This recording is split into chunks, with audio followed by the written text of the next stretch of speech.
Hello everybody, I am the CoolBanana and welcome back to some Dark Souls Remastered. Anyway, last time we made it here to Firelink Shrine, we spoke to a few people and the post commentary was awful, so I am recording this live today. Yep, as I'm speaking right now, I am flicking the stick forward, you can hear it on the microphone. But anyway, yeah, if you hear an annoying sort of whoa in the background behind me when I'm not talking, that's because my Xbox is 90,000 years old and like I'm surprised it still works. Honestly, kind of thinking I probably should have got this on my PC, but then again I probably wouldn't be able to record it and make this Let's Play. It's not going to be any detriment to you. It's only detrimental to me, really. I mean, the fan sounds annoying. But, like, I mean, if, say, my Xbox were to turn off halfway through gameplay, and the recording were to be corrupted, I'd be the one who has to play through Dark Souls again.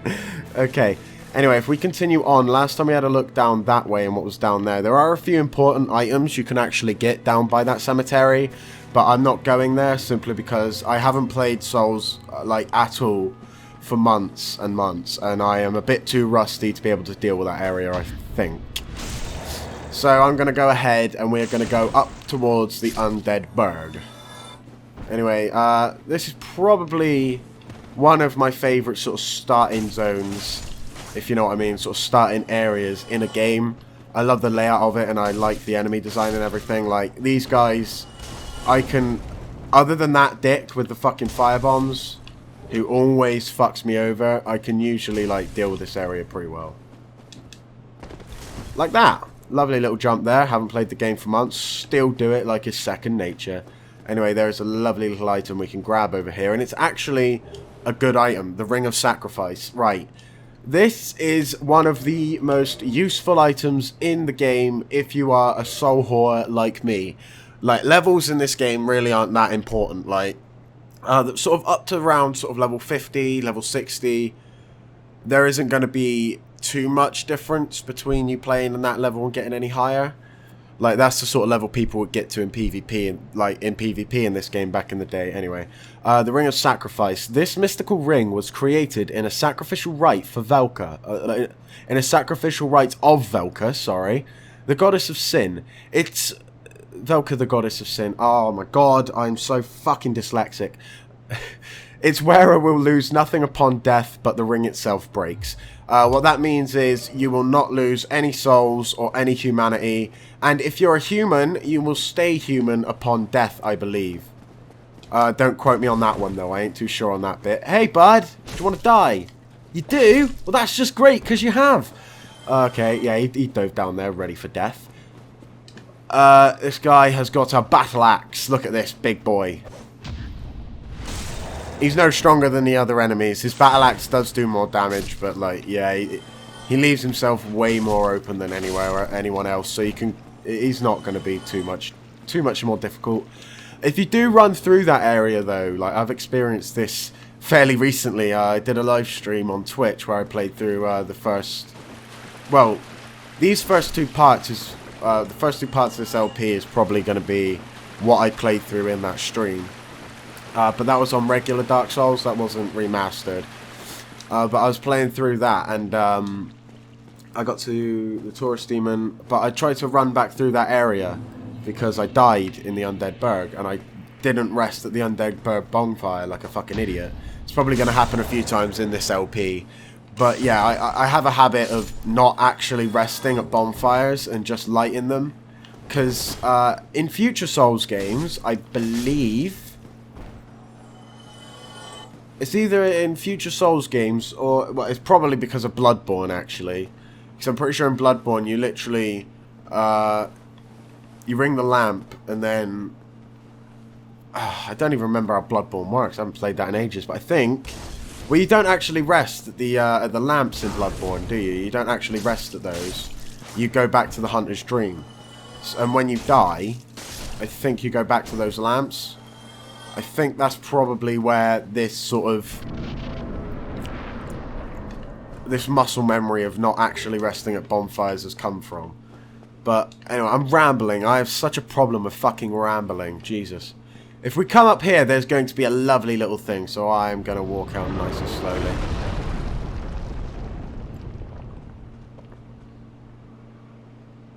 The game didn't go down to 2 frames per second. What the fuck? That's so cool. No, I was hoping they'd fix that, honestly. Honestly, this game... Well, Dark Souls 1, the original Dark Souls... Dick. The original Dark Souls had such a problem with slowdown. It was ridiculous, honestly. The slowdown... hello. I'm looking at my microphone and not the game. The slowdown in Dark Souls 1 was abysmal in certain areas. In some areas it was fine. The game was fine, sort of like here. But where the Drake, the Hellkite Drake there, when he would fly down, what would actually happen is the game would go to maybe not 2 frames per second. I won't go that bad. It'd go down to about 5 frames per second. Now, if you're playing on console, that's not too big of a deal, because the thing is with like console games, when they go down in frame rate, they don't actually freeze or stop. Like, if you're playing a game on PC and your frame rates go really bad, and 1 frame a second, the game will actually almost be in slow motion, and it will be really unresponsive and really stupid and won't do anything, and you won't be able to actually play it at all. But yeah, you won't be able to play the game at all if it sort of slows down on PC. Well, most PC games, that is. But on console, it won't actually slow down. It will stay at the same speed it was going, just more jittery, more jagged, more sort of, well, yeah. I think you can probably get the gist of what I'm trying to get at here. But like, if you were to, say recording, if you were to record a game at 10 frames, like the recording was 10 frames a second, the game would still be moving at the same speed it would be in 30. It would just look shit and look really janky and really low quality. That's what console games normally do. That's the experience of slowdown in console games I've experienced. Unless it's Sonic 06. Sonic 06 is a whole new beast. I don't know what the fuck they did wrong with that. I don't know how they managed that. But most console games I've played don't actually freeze as such, and if they freeze, they crash. Trade for souls. Everything's for sale. Alright, we got the travelling merchant here. I kind of talked over his dialogue, which is annoying. But anyway, let's see what he has to say. Things are getting treacherous in these parts. A horrible goat demon has moved in below. And up above, there's that humongous drake, and a bull demon too. If you stick around this place, it might end up being your grave. So he's talking about the dragon we saw there, calling it, as I said, a drake. I think his official name is a Hellkite Drake, as I said. It's not a dragon, like we saw in the opening cutscene. Right, residency key. Now, I have the master key on this playthrough. Still, if you have the master key, still buy the residency key. You're going to want it. Otherwise, you're going to miss out on an NPC, and he's quite an important one. He's a vendor for sorceries, which is quite useful. If you don't get him, you won't be able to get sorceries for a while. So yeah, you're better off doing that. If my voice keeps getting louder and more quieter as well, I do apologise for that. That's me moving away from the microphone ever so slightly. But I'm not used to having a good microphone, so that makes a difference. I have to try and stay quite still. Oh well, I can always do some good balancing in the mixing at the end. Anyway, continue on down here. Anyway, yeah, now we bought the residency key from him. I'll come back and get a few more dialogues off that guy once we've gone through the area. I'd rather get through the area and then get sort of dialogues and stuff. I feel like it'd be a bit quicker that way. And I don't want to have to break away from the action too much either. So when I find a new NPC, I'll go to them, I'll get one line of dialogue, and then we'll continue on to the next bonfire until after that, and then I'll go back. I'll cut back to get some more of their dialogues and maybe a couple more items or something. Anyway, if we jump down here, that's how you get on that roof, and that is how you get to this porch. It's not a porch, it's a balcony. A porch is down there. If this was down there and still elevated, I think. I'm not an intelligent person. Leave me alone. But here we go, another balcony, and that is how we get the light crossbow. Hang on, if I have a look at that a minute. Light crossbow. Standard crossbow. Yeah, used to fire bolts with that, so that will be these, I believe. Nope, these. It's these. Says it down there. Bolts. Those are arrows. Those are for bows. Those are for crossbows. Can you just, like... Can I just not get in that gap? That would be just convenient. Right, I'm going to heal. Whoa! I didn't actually look at the Estus flask in the last episode. Fuck me. Oh, hello! God, he's out for blood. Jesus. He wanted me dead. Oh. I don't know if I knew that guy in a previous life. Soul of a Lost Undead.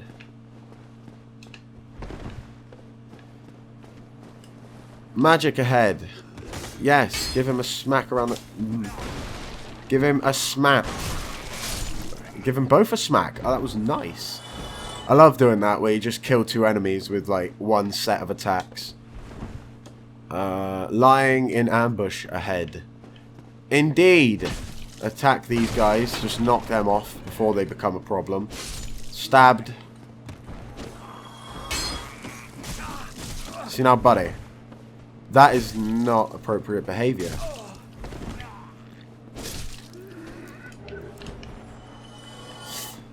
Thank you for being dead. That is appreciated. Anyway, continuing on here. The Undead Burg as well. This is mainly what I was talking about when I said this is my favourite sort of starting area in a game. Sort of the start Firelink Shrine and the Aqueduct and that. That's pretty cool. But mainly it's the Undead Burg. I love the Undead Burg. It's so rich. And even, look, it's took me 10 minutes to get through this starting area. And I haven't necessarily been going slowly.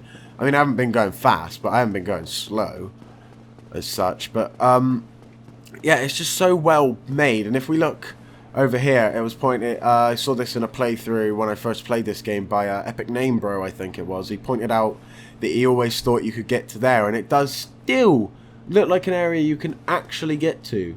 They've actually like sort of rendered in a bit of a tunnel there as well, but that it does kind of look like underground textures, which does throw that off a little bit.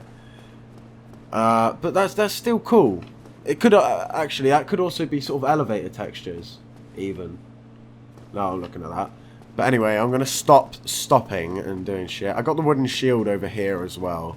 That's going to be quite useful.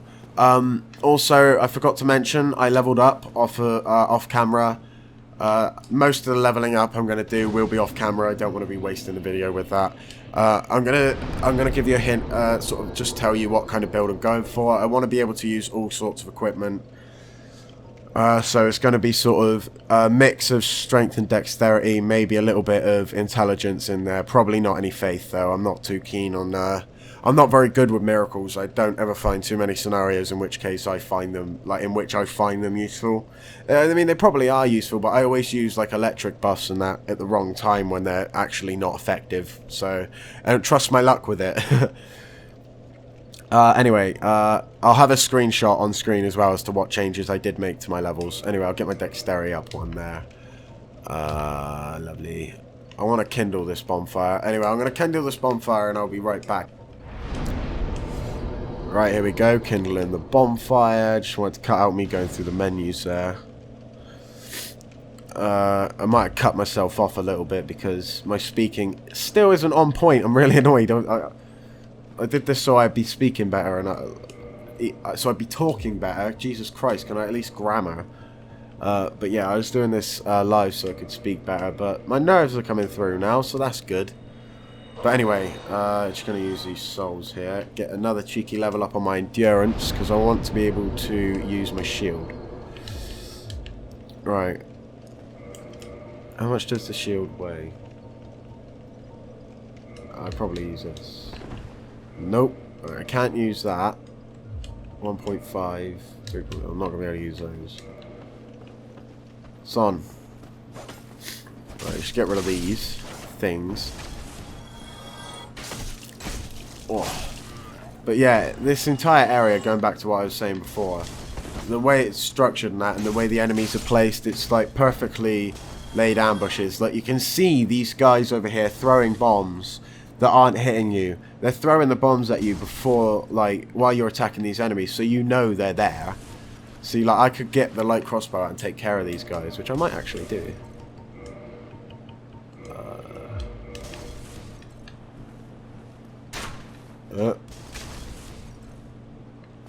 You can aim with crossbows in this game. Oh, damn it, I forgot that's a thing in Dark Souls 1. Yeah, you can't aim with crossbows in Dark Souls 1. You can in the future games, but you can't in this one. Right, they're both dead. Just rush them. Give him a parry, and you're dead too, my son. Lovely jubbly. Yeah, if I'm quite sniffly as well, I do apologise for that. I've just gotten over... I would say I would call it a cold, but I doubt it was, because it's lasted for ages and it was horrendous. It's probably more of a chest infection. I don't know the difference between anything. It's just I get random illnesses, and I don't know what it is. Colds normally last about 2 days. That was lasting about a week and a half, so yeah. Yeah, it's annoying. I kind of wanted to get into this a bit sooner, but then that came on, so I couldn't do it. But I couldn't get Dark Souls Remastered last week anyway, because I didn't have the money. But I've got it, because I'm playing it, so that's good. That looks like flesh. That looks like a flesh texture that just loaded in there. Alright, you're dead. Can you, like, not throw firebombs at me at point blank range? That is really, like, petrifying. Thanks. That's another soul of a lost undead. Yep, just fall over onto your friend. That looked really sad, that. You know, it looked like a really sort of dramatic scene in a war movie where two comrades have both died in the battle. And it's just, like, dramatic music and everything going over it, and they're just falling and dying. Anyway, see, the residency key was used there. Now, the master key would have been used there if I didn't buy the residency key. And don't worry, opening doors doesn't use up your keys either. Can you go away, Xbox notifications? Thank you. Oh, that went away rather quick.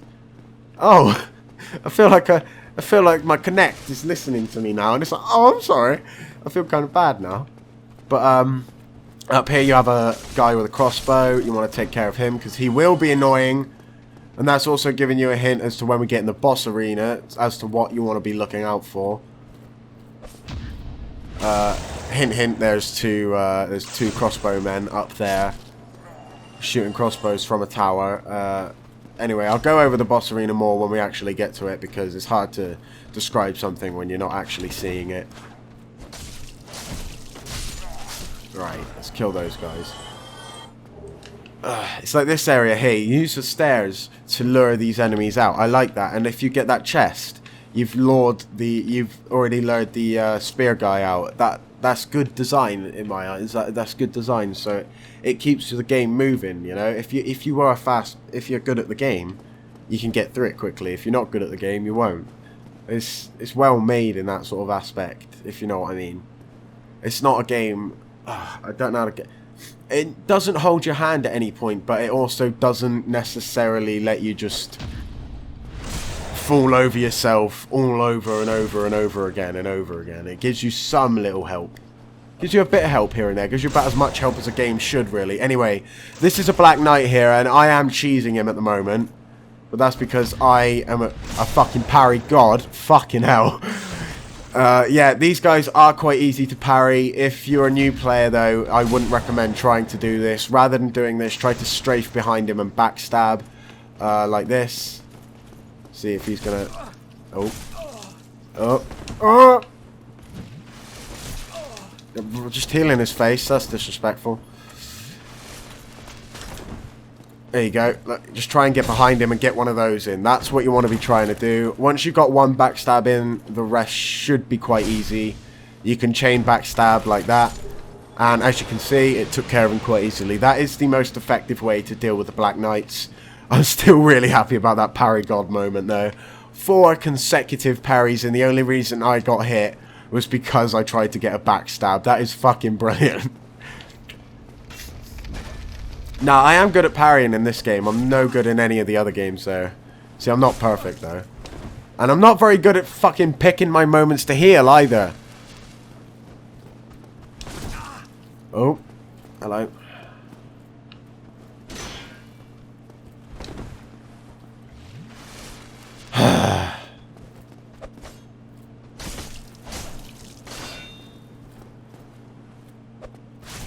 Oh.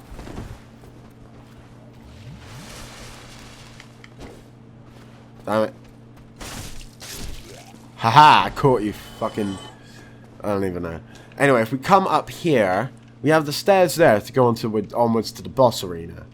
Now, we could go up there and fight the boss right now, but then that'll be like a 25-minute episode, and that's short for Dark Souls. So I'm going to go on, and I'm going to dip off down here. This is why you want the master key. It allows you to get to this area a bit sooner, and there is something in this area that is useful. It is very useful, and I am not risking any parry god bullshit on this guy. He is harder than the Black Knight is.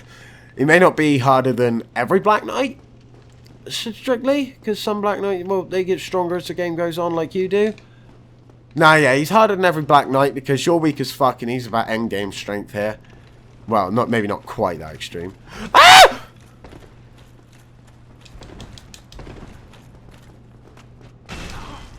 Please have mercy on me, Daddy. Oh. Well, that went well.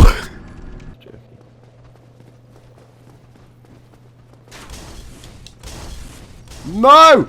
Oh, for fuck's sake. Anyway, coming back here, I am back a bit earlier than I'd like to be, just because I realised I forgot something. I didn't go all the way down and get the blue tearstone ring. Yeah, I have a problem with ignoring items as well, for some reason. I've gotten into... Well, because I've played the game so much, I know what it is.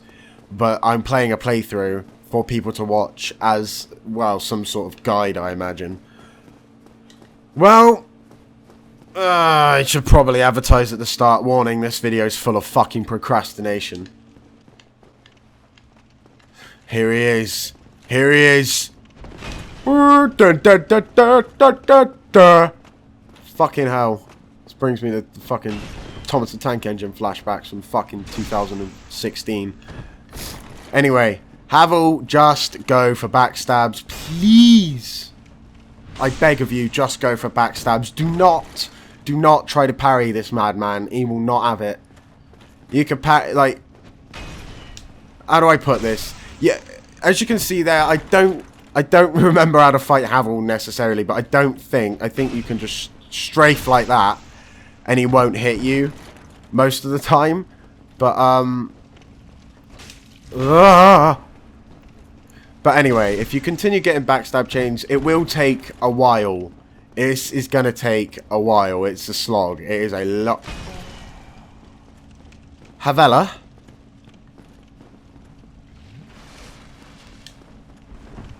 Havel the Rock.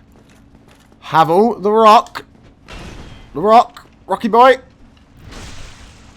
Cut it out. Listen, mate, I'm telling you, you got to sort your act out. See, he doesn't play exactly the same as he did in the original Dark Souls, I don't think. Well, he probably does. It's just the turning and stuff of the turning and stuff. Like, his moveset and everything about him is all exactly the same, obviously, but, like, the Dragon Tooth and all the movements and stuff have been improved, so his tracking's a little bit more realistic and a little bit more sensible, so... Because the thing is, in Dark Souls 1, is he would sort of snap around most of the time, and that's why he wouldn't hit you, whereas he doesn't seem to do that quite as much in this, so you do have to be sort of be careful a little bit. See, he sort of did it then. He should have hit me there, I think, because I strafed around too much. But he janked and he just didn't. I like the word jank for some reason.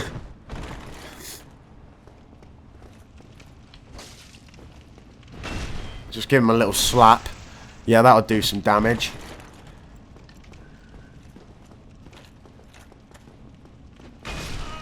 Bitch!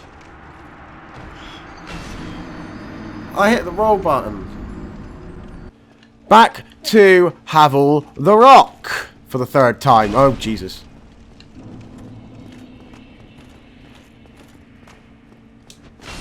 Oh, come on!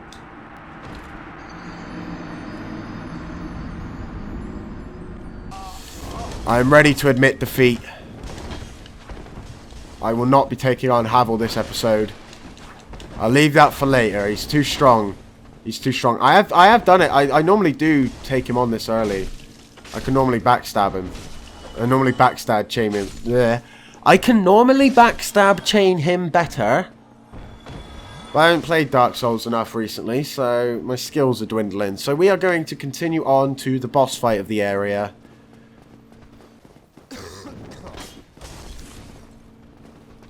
And we are going to finish up the episode with the boss. The boss of the area is the bull demon that was that we were told about by the undead merchant.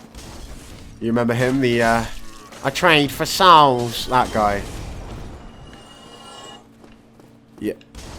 Was he just like belting them at the back of my head while they were still in his hand? He did. What the fucking prick! He just slamming fire bombs into my face. He's still holding them when they explode. What a madman. Right, he's dead. Oh, these fucking hollows. They take the piss. Oh my Jesus Christ. That was a bollock stab. I actually stabbed him in the nuts. I am sorry, dude. I am so sorry about that. Anyway, continuing on here. We've got a lovely little hollow fellow. Let's stab him in the noggin. Oh, that was a headshot. Oh, you saw the blood pumping out of his head. That was great. I love that. See, it's little effects like that. That's what I like to see. Little effects like that. So I've changed as well since I last was doing YouTube. I used to be quite a bit of a dick before, I think.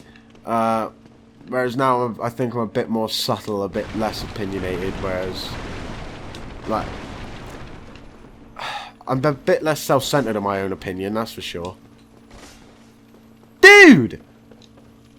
Get back here. Crystal Lizard, let's slice him up. No! Got him, okay. Twinkling Titanite and a large Titanite shard, nice. Can't actually use either of those yet, but still going to be useful in future episodes. Actually, might be relatively soon as well in terms of episodes, because you get a blacksmith in the Undead Parish, which is the next area. Right, as you can see, 2 archers up on this tower. You want to take care of them first. I'm going to be doing something in this boss fight that I wouldn't normally do, because it's an easy boss fight and you can just rush him with sword strikes and just like constantly just, well, he won't really be able to do too much to you if you're an experienced player. That's what I'm trying to get at. He hasn't got very complex moves or anything. But fun little story. The first boss in Dark Souls that I ever struggled with was this guy. I'm not even joking. My first playthrough, I didn't want to watch any YouTube videos or anything. Anyway, if we come up here, we can actually get a plunging attack on him, which will be sick. But I never wanted to watch any YouTube videos or tutorials or anything on this game. So, oh fuck, he's gonna jump up. No, I missed. Try and get a plunging attack on him if you can, if you're not an imbecile like me. Anyway, if even inexperienced players would be more effective at doing that than I was there. Anyway, he got stunned there. Look, I'm just shredding his health bar. He's not really a boss. He didn't damage me, I don't think. Oh, I got the Demon Great Axe. Oh, that is sick. Nice. That is the first time I've ever got that, I think. Jesus. Anyway, let's have a look at that item description there. Demon Great Axe, 144 damage. Now that is good damage. I think, no, this will be Demon Titanite. We can't use our Titanite on this yet. Anyway, Demon's Great Axe. Carved from the bones of fellow demons, welded by the lesser Taurus demons. This axe is imbued with no special power, but can merrily defeat foes into a pulp, providing you have the strength to wield it, that is. Yeah, that is a very good weapon. If we have a look at it here, ineffective stats to wield this weapon, even with it two-handed. It's huge, and as you can see, I cannot use it. My character simply is not strong enough to use this at all. But anyway, we have 2 more items here that I want to read. No, I've read up on that one. It's the blue tearstone ring, this is it. The rare gem called a tearstone has an uncanny ability to sense imminent death. This blue tearstone from Katarina boosts the defense of its wearer when in danger. So what that means is when your health is low, it will boost your defense, which is pretty useless because when your health is low, you're not really going to need to take much damage to die. So, yeah, the red tearstone ring is definitely the better of those 2 items. Anyway, do I have any other items I can look at here? I don't think I'll look at this. Coin made of copper. Its face shows Old Man McLoif, god of medicine and drink. He's a drunkard. Even coins of great value in the world of men have little value in Lordran. Even coins of great value in the world of men have little value in Lordran, where the accepted currency is souls. Those who dream of returning to the outside world are fond of carrying these around. That's quite sad. Oh, the dark sign. I should read up on this as well. The dark sign signifies an accursed undead. Those branded with it are reborn after death, but will one day lose their mind and go hollow. Death triggers the dark sign, which returns its bearer to the last bonfire rested at, but at the cost of all humanity and souls.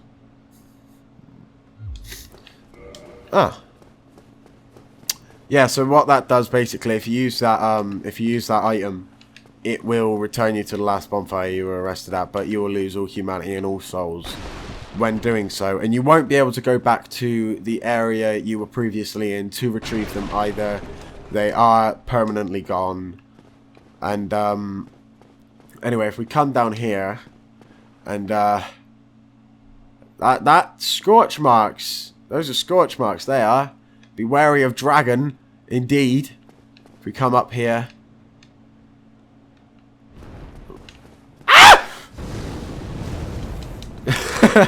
Oh god, he came. Oh god. That was premature, man. Didn't realise you were premature shot, bro. That is not appropriate. I am not that kind of person. Just leave me be, dude. Anyway, I don't want to be coming down. I don't want to be going down here. Up there, sorry. I want to be coming down here. And as you can see, there's a very important fellow, a very important looking fellow standing right here. And now this guy, he has a place in the hearts of many Dark Souls fans for good reason, but we will not be talking to him until the next episode, as I've run out of time for this one. Anyway, I'd like to thank you for watching this episode of Dark Souls Remastered. If you enjoyed it, leave a like. If you didn't, tell me why. Or also, if you want to see future episodes, the next episode will probably either be out at some point, maybe. Well, I'm in the mood for recording at the moment, so I might be uploading every day, but mostly I'm going to try and record on Mondays and Tuesdays and Saturdays, upload on those days as well. But those are the days to be expecting videos again. I might be uploading on other days. That'll be whether or not I feel like it though. But anyway, thank you for watching, and I will see you next time. Goodbye.